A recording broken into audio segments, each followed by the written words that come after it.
নমস্কার বন্ধুরা, তোমরা সবাই কেমন আছো? আমরা তারকেশ্বরে যাওয়ার জন্য আমাদের বৈদ্যবাটি ঘাটে এসেছি।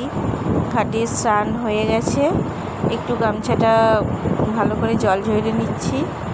এবার আমার হাজব্যান্ড ও তৈরি হচ্ছে, আমি দাঁড়িয়ে আছি।